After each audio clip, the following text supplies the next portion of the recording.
August 2nd, 1943, 2:30 a.m. The Blackett Strait, Solomon Islands. The darkness was absolute. No moon, no stars visible through the tropical overcast, just endless black water and the distant rumble of war. Lieutenant Junior Grade John Fitzgerald Kennedy, 26 years old, stood at the helm of PT-109, a patrol torpedo boat cutting through the Solomon Sea at idle speed.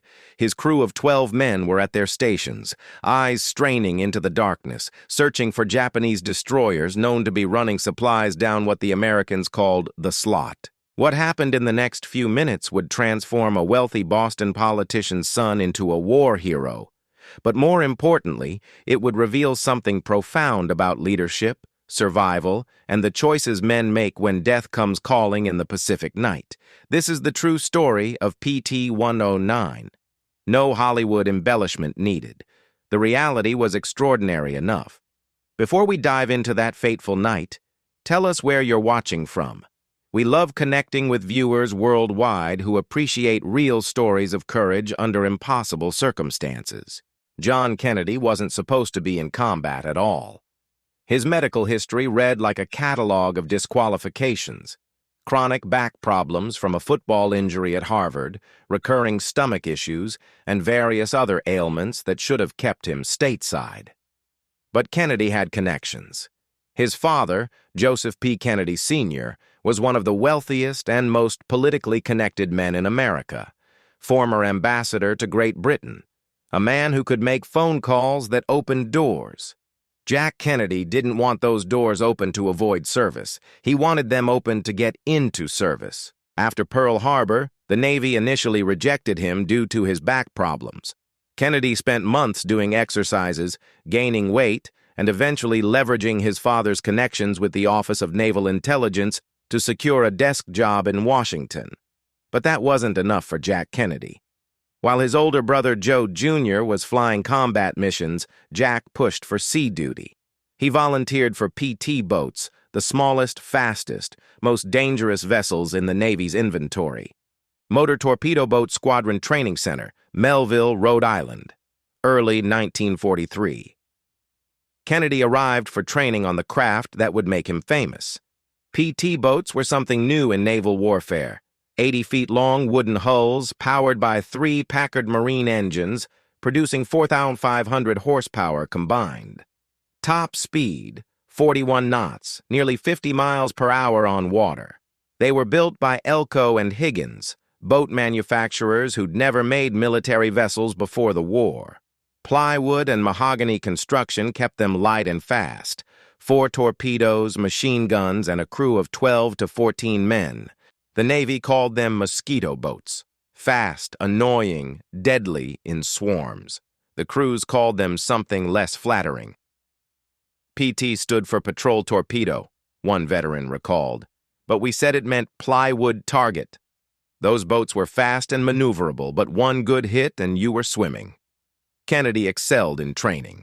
His instructors noted his natural seamanship, though his casual attitude toward military protocol raised eyebrows. He showed up late occasionally, maintained a somewhat rumpled appearance, and treated regulations as suggestions rather than orders. But when it came to boat handling and tactical thinking, Kennedy was exceptional. He understood intuitively how to use speed and darkness as weapons. In April 1943, he received orders to the South Pacific. Motor Torpedo Boat Squadron 2, based in the Solomon Islands, where American forces were grinding through one of the bloodiest campaigns of the war. To understand what Kennedy faced, you need to understand the Solomons campaign. After Guadalcanal, American forces were pushing northwest through the island chain, trying to isolate the major Japanese base at Rabaul. The Japanese controlled the night. Their destroyers, fast and heavily armed, ran supplies and reinforcements down the slot, the channel between the islands, every night. American forces called these runs the Tokyo Express, or more colorfully, the Rat Run. PT boats were supposed to stop them. Small, fast craft attacking massive destroyers in darkness. It was asymmetric warfare at its most extreme. The PT base at Rendova Island in the New Georgia Group was primitive. Tents, mud, mosquitoes carrying malaria, and constant threat of Japanese air raids. The glamour of PT boats, such as it was, ended at the dock. Kennedy took command of PT-109 in late April 1943. She was an Elco 80-footer, hull number 109, built in Bayonne, New Jersey. Not new, not particularly well-maintained, but seaworthy. His crew was young. Most were between 19 and 23 years old. They came from all over America, small towns, big cities, farms, and factories. The war had thrown them together on a plywood boat in the South Pacific. Among them, Ensign Leonard Tom, executive officer from Sandusky, Ohio, former Ohio State football player, quiet, competent, completely reliable, torpedoman's mate, second-class Raymond Albert from Akron, Ohio, handled the torpedo tubes. Motor machinist's mate, second-class Gerald Zinzer from Belleville, Illinois, kept the engines running. Radio man, second-class John McGuire from Dobbs Ferry, New York, managed communications. Gunner's mate, third-class Charles Harris from Watertown, Massachusetts, manned the 37mm gun. Motor machinist's mate, first-class Patrick McMahon from Wyanett, Illinois, 41 years old, the oldest man aboard, chief engineer, and 6 others, each essential to keeping PT-109 operational. Kennedy bonded with his crew quickly. He didn't stand on ceremony or pull rank unnecessarily. They called him Mr. Kennedy, officially, but the relationship was more egalitarian than typical Navy hierarchy. He was different from other officers, one crew member later recalled. He treated us like equals, not subordinates, but when decisions needed making, he made them. Through May, June, and July 1943, PT-109 ran patrol missions almost nightly. The routine was exhausting. Sleep during sweltering days, patrol through long tropical nights, hoping to intercept Japanese destroyers while praying you didn't. Because when PT boats engaged destroyers, the outcome was usually disastrous for the PT boats. Kennedy's boat participated in several actions with minimal success. The torpedoes, when they worked, often missed. The boats were small and fast but fragile. Japanese destroyers had powerful searchlights that could illuminate PT boats, then destroy them with overwhelming firepower. By early August, Kennedy's crew was exhausted, dealing with the debilitating effects of tropical heat, poor food, and the cumulative stress of nightly patrols. Then came August 1st, 1943. Orders came down for a major operation. 15 PT boats would patrol the Blackett Strait that night. Intelligence reported 4 Japanese destroyers scheduled to make a supply run to Vila on Kolombangara Island. 15 PT boats against 4 destroyers. The Americans thought they had the advantage. They were wrong. The operation was confused from the start. Communication between PT boats was poor. Radios were unreliable. Visibility was terrible. The boats spread out across the strait, searching for targets they could barely see. Kennedy's division included 4 boats: PT-109, PT-162, PT-169, and PT-157. They took position near the center of the strait, engines idling to reduce noise and wake, waiting. Around 2 a.m., the Japanese destroyers came through. Not 4, as intelligence reported, but a larger force. They weren't just running supplies. They were evacuating troops from Vila. The destroyer Amagiri, commanded by Commander Kohei Hanami, was part of this force. She displaced 2,000 tons, mounted 6 5-inch guns, and could make 35 knots. Compared to PT-109's 56 tons, she was a leviathan. PT boats attacked. Torpedoes launched toward the dark shapes of destroyers. Chaos erupted across the strait. Japanese searchlights swept the water. Gunfire erupted. PT-109 was west of the main action. Kennedy had fired his torpedoes earlier with no result. Now his boat idled in the darkness, one engine running to maintain steerage, the other 2 shut down to reduce noise. The crew was at battle stations, scanning the darkness. They could hear fighting to the north, see gun flashes, but had lost contact with other PT boats. Then someone shouted. A shape, dark and massive, emerged from the blackness, moving fast, directly toward PT-109.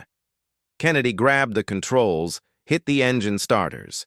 2 of the 3 engines caught immediately, but the third, the center engine, failed to start. It didn't matter. There wasn't enough time. The Amagiri, traveling at 30 knots, struck PT-109 just forward of the forward starboard torpedo tube. The destroyer's bow cut through the PT boat like an axe through kindling. The impact was catastrophic. PT-109 split nearly in half. The forward section, containing the day room and forward gun, was severed completely and sank immediately. The fuel tanks ruptured. 3,000 gallons of high-octane aviation gasoline spilled into the water and ignited. Flames shot across the surface of the sea. Men were thrown into the water. Some burned, some drowned, some were crushed by the impact. Kennedy was thrown violently against the cockpit.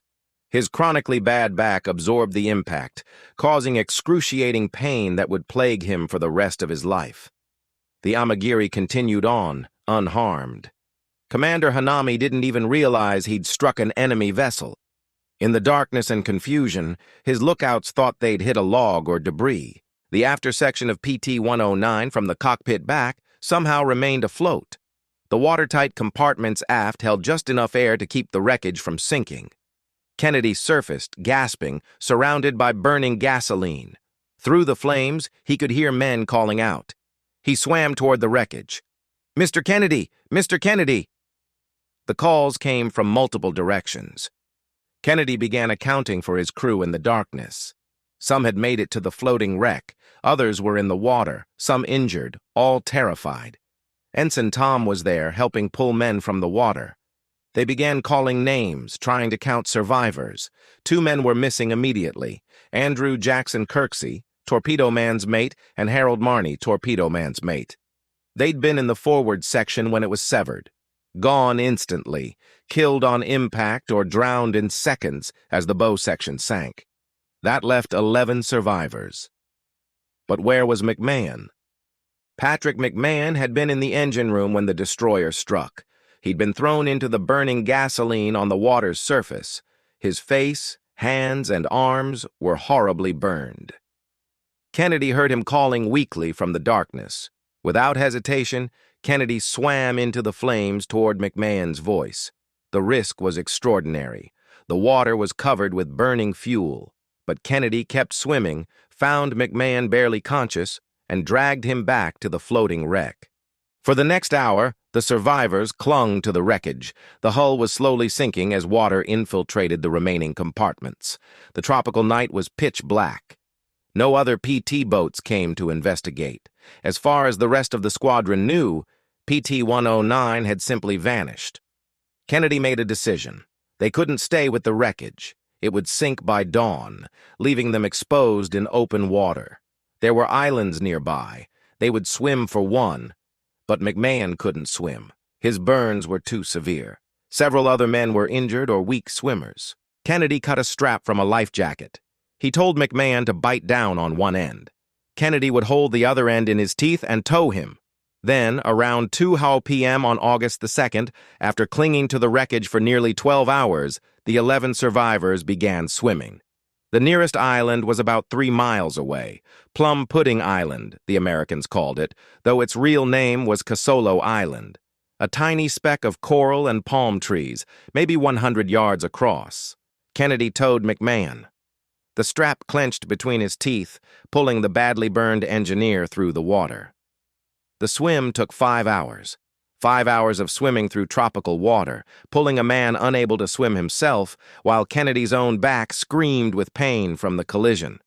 Ensign Tom helped the weaker swimmers. Several men clung to a large piece of timber, kicking to propel it forward. Others swam freestyle, their energy draining with every stroke. Around dusk, they reached the island. Kennedy pulled McMahon onto the beach, his jaw aching from clenching the strap for 5 hours. The men collapsed on the sand. Plum Pudding Island was tiny and barren, some palm trees, coral, sand. No fresh water, no food, no shelter. But they were alive. Kennedy walked the perimeter. The island was in the Ferguson Passage, a channel PT boats used regularly. If they could signal a passing PT boat, they might be rescued. That night, Kennedy decided to swim into the passage with a lantern salvaged from the wreck. If PT boats came through on patrol, he would signal them. He strapped a .38 revolver and the lantern to a board and began swimming into Ferguson Passage. His plan was to tread water in the channel and signal any passing boats. It was a desperate plan. The passage was miles wide. The chances of a PT boat coming close enough to see his small lantern were minimal. The current was strong. If he got swept away, he would simply disappear into the Pacific. Kennedy swam out into the passage and waited. Hours passed. The current pulled at him. The water was dark and full of things he couldn't see. No PT boats came.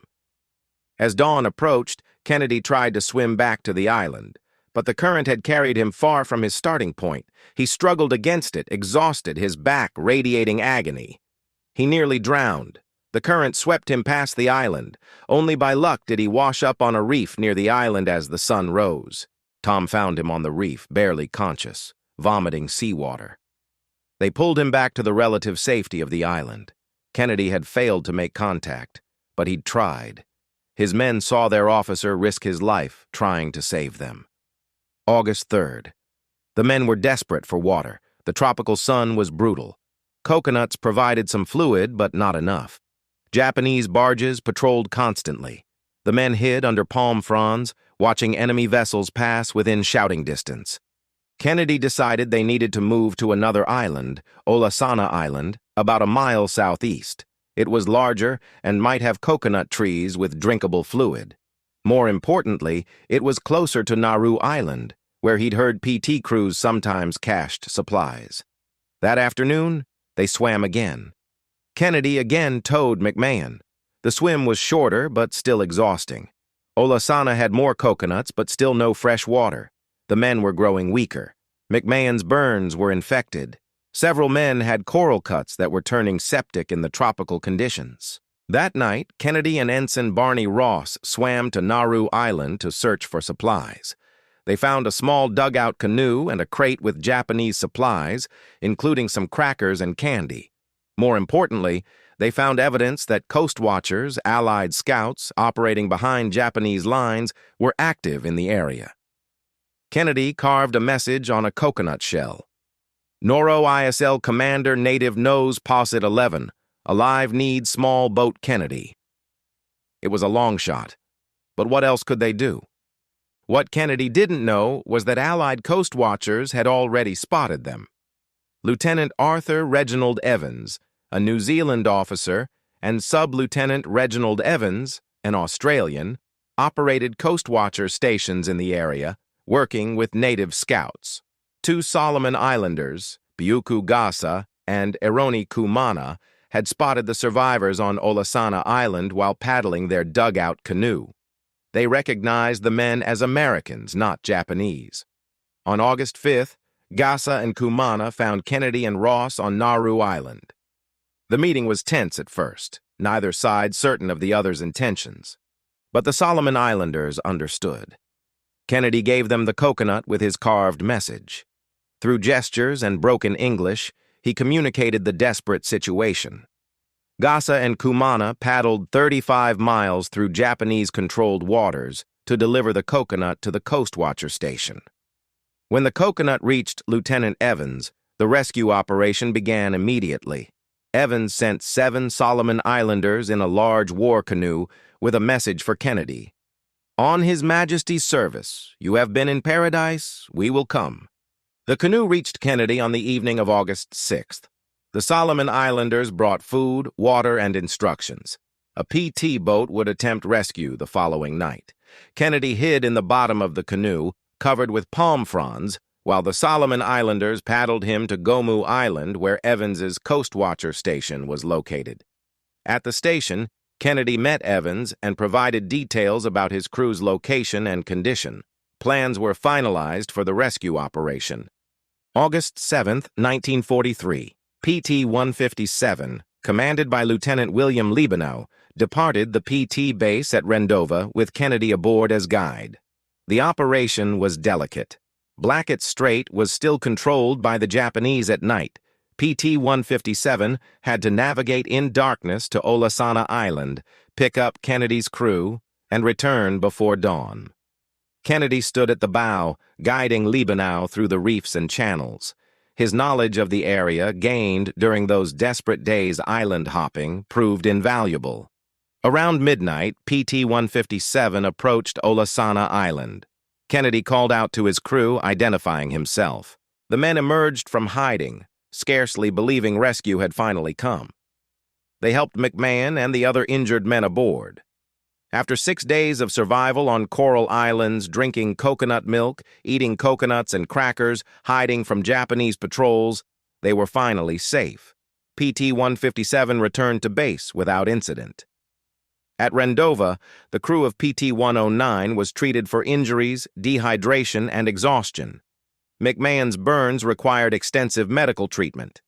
Kennedy was exhausted, in pain, and had lost nearly 25 pounds. But all 11 survivors had made it home. 2 men had died in the collision, Kirksey and Marney. Kennedy would carry the weight of their deaths for the rest of his life. The Navy launched an investigation into the loss of PT-109. Some questioned Kennedy's actions. Why wasn't he at higher speed? Why didn't his lookout spot the destroyer sooner? Was the collision preventable?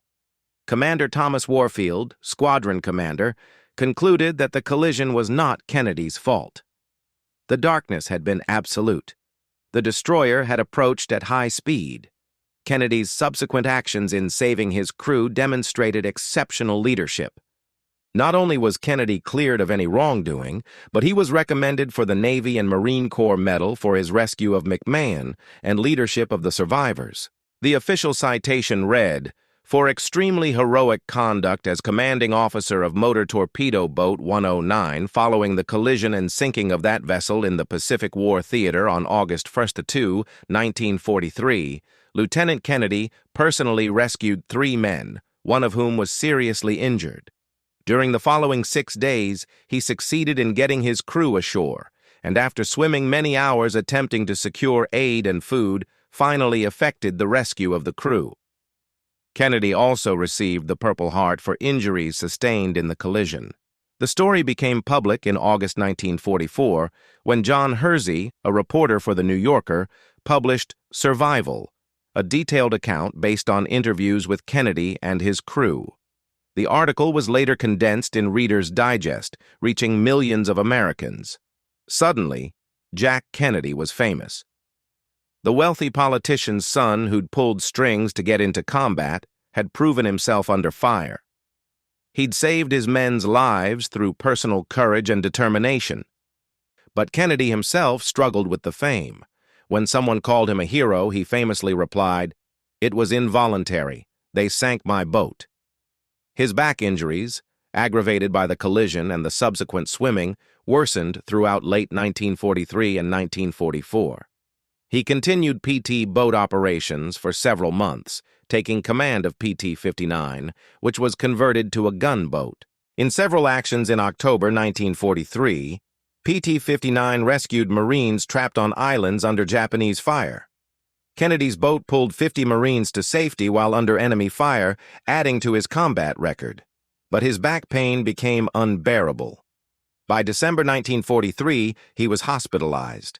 In March 1944, he returned to the United States for back surgery.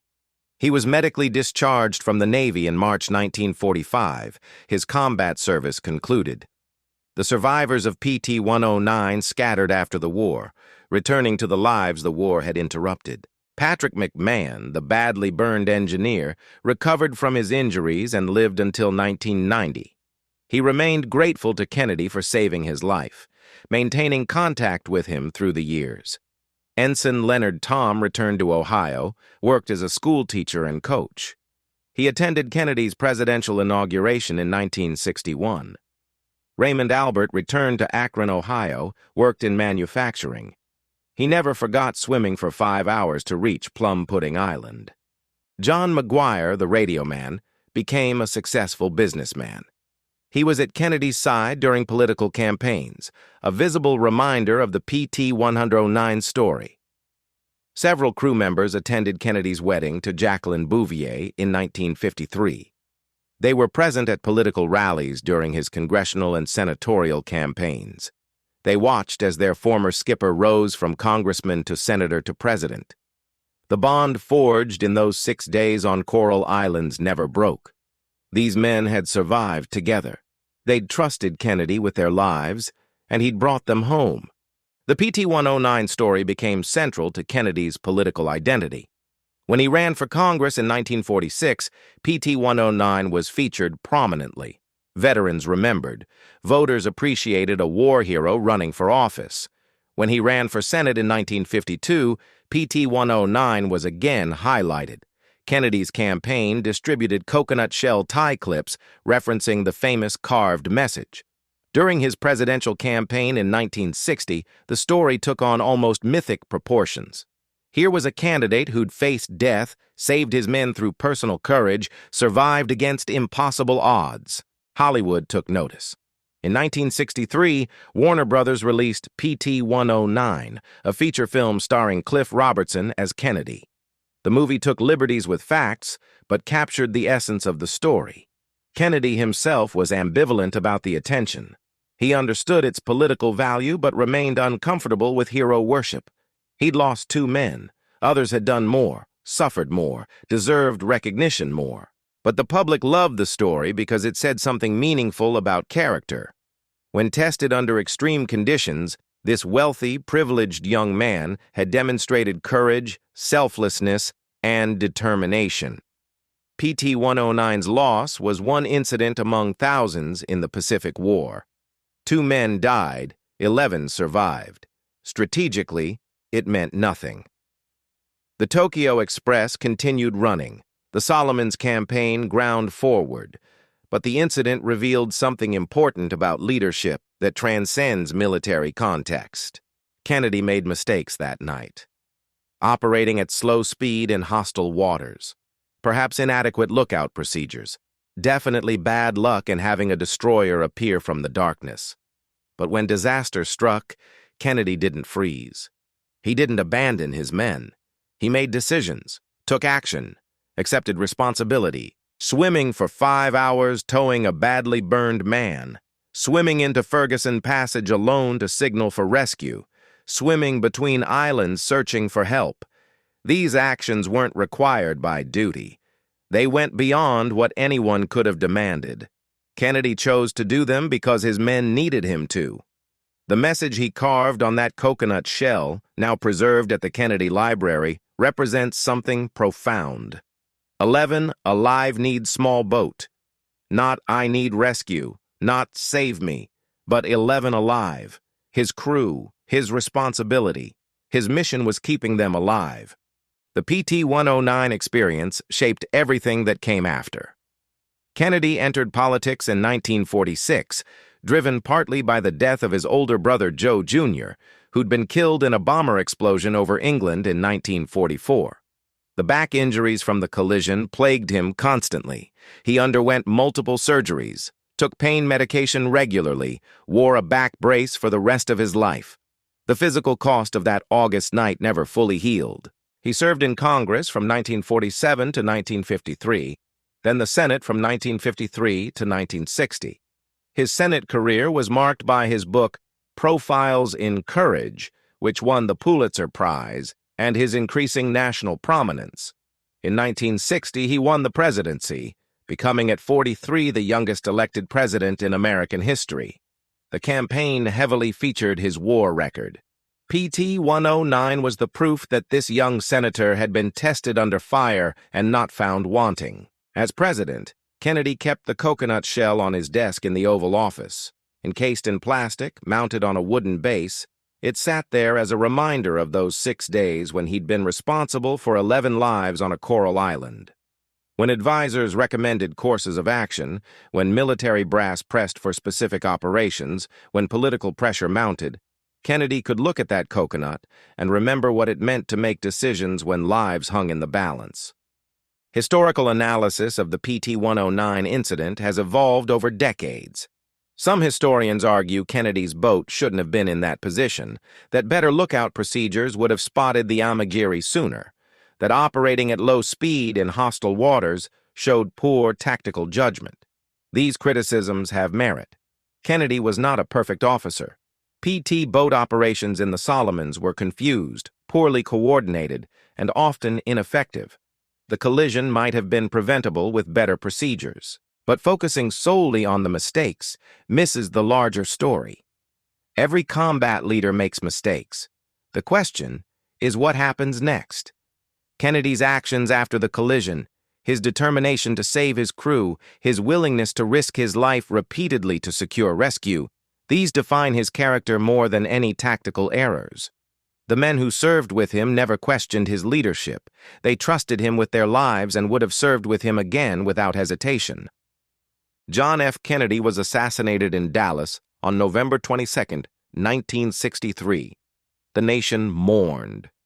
Among the mourners were 10 survivors of PT-109. They'd lost their skipper for the second time, though this time there would be no rescue.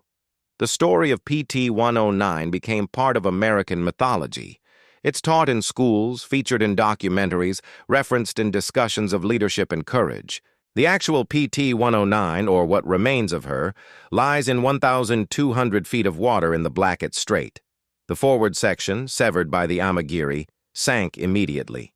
The aft section floated for hours before finally slipping beneath the waves. In 2002, a National Geographic expedition located what they believed to be the wreck of PT-109. The wooden hull had largely disintegrated, but the engines, bronze fittings, and other metal components remained, scattered across the seafloor. The coconut shell sits in the John F. Kennedy Presidential Library in Boston. Millions of visitors have seen it, read the carved message, and learned the story. Biyuku Gasa and Aroni Kumana, the Solomon Islanders who found Kennedy and carried his message, were honored for their role in the rescue. They attended Kennedy's inauguration in 1961, guests of honor at the celebration. In the Solomon Islands, the story is remembered differently, but with equal pride. 2 young men in a dugout canoe had saved 11 Americans, paddling 35 miles through enemy waters to deliver a message carved on a coconut shell. The story endures because it contains universal truths about leadership, courage, and human resilience. First, character reveals itself under pressure. Kennedy came from privilege and wealth. He could have avoided combat entirely, but when tested, he demonstrated courage that had nothing to do with his background and everything to do with his choices. Second, leadership means accepting responsibility for others. Kennedy could have swum for safety alone. Instead, he towed McMahon for 5 hours. He swam into Ferguson Passage alone to signal for rescue. He put his crew's survival ahead of his own safety repeatedly. Third, resilience matters more than perfection. Kennedy made mistakes. His boat was sunk. 2 men died. But he didn't quit. He kept searching for solutions, kept fighting to bring his men home. Fourth, luck matters. But so does persistence. The collision was bad luck. The current sweeping Kennedy away from the island was bad luck. But finding the canoe on Nauru Island, meeting Gasa and Kumana, reaching the coast watchers, these were the products of persistent effort to find rescue. Finally, the bonds forged in shared adversity last forever. The story of PT-109 is ultimately about choices. Kennedy chose to enter combat when he could have avoided it. He chose to tow McMahon rather than leave him. He chose to swim into Ferguson Passage alone. He chose to keep searching when hope seemed lost. These choices, made in the darkness of a tropical night, shaped history in ways no one could have predicted. August 2nd, 1943. A destroyer cuts through a PT boat in the Blackett Strait. 2 men die. 11 survive. It should have been a footnote in a vast war. Instead, it became a story that defined a man, influenced a presidency, and taught generations about what leadership really means. The thunder of the collision, the flames on the water, the desperate swim to shore, 6 days on barren islands, the carved coconut shell, the rescue, all of it adds up to something larger than its parts. It tells us that character matters. That courage isn't the absence of fear, but action despite it. That leadership is measured by what you do when everything falls apart. John F. Kennedy kept that coconut shell on his desk through his presidency. When facing the Cuban Missile Crisis, when dealing with civil rights crises, when making decisions that affected millions, he could look at that shell and remember. Remember what it meant to be responsible for 11 lives on a coral island. Remember that leadership is personal, immediate, and often comes down to one person making one choice that changes everything. The crew of PT-109 trusted their skipper to bring them home. He did. 20 years later, America trusted that same man with the presidency. The connection between those two moments of trust is direct and profound. This is the true story of PT-109. No Hollywood embellishment needed. The reality was extraordinary enough.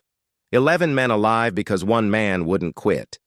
A message carved on a coconut shell that brought rescue, and a lesson about leadership that echoes across decades. In the end, Kennedy was right. It was involuntary. They did sink his boat. But what he did next, that was entirely voluntary. That was entirely him. And that makes all the difference.